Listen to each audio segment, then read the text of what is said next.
Hey, glad you're here for this chat. Today, I want to share something that really caught my attention. It's all about how people learn and how our brains actually work when we pick up new skills or knowledge. So, imagine you're trying to learn a new language or maybe a musical instrument. You've probably heard the idea that practice makes perfect, right? But here's what's interesting. It's not just about repeating the same thing over and over.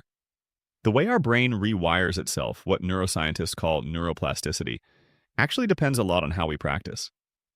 When you practice, your brain creates and strengthens connections between neurons. It's like building new roads or upgrading old ones so signals travel faster. But, and this is key, it isn't just quantity of practice, quality really matters. Focused, deliberate practice where you push yourself just beyond what you can do comfortably causes the biggest changes in your brain.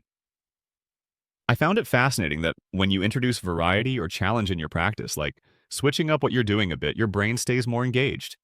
It turns out that rehearsing the same exact thing over and over might actually slow progress.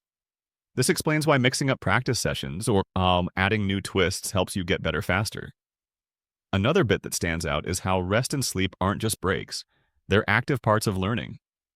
During sleep, your brain reorganizes and consolidates what you learned. That's why pulling an all-nighter before an exam often backfires. Your brain needs that downtime to make learning stick. Now, what's also striking is how motivation and mindset shape this whole process. The brain responds better when you're curious or interested. It releases chemicals like dopamine that help form memories and cement learning.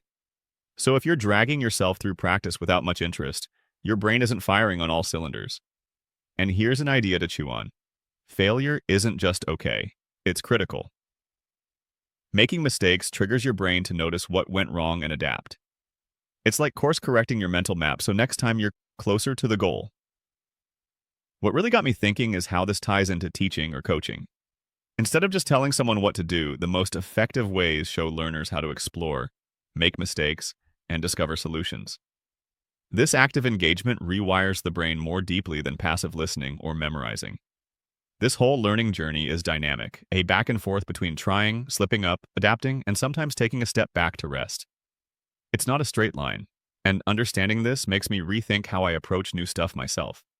I mean, it's tempting to want instant results, but the brain needs time and a good strategy. So, next time you tackle something new, don't just grind away mindlessly. Mix things up, lean into the struggle a bit, and remember rest isn't wasted time. Learning is kind of a dance between effort and pause. In the end, what feels like slow progress might actually be your brain rewiring in the background.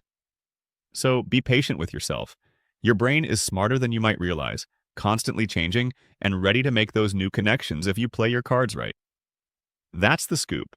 How learning is really about how your brain adapts, not just repeating till you get it right.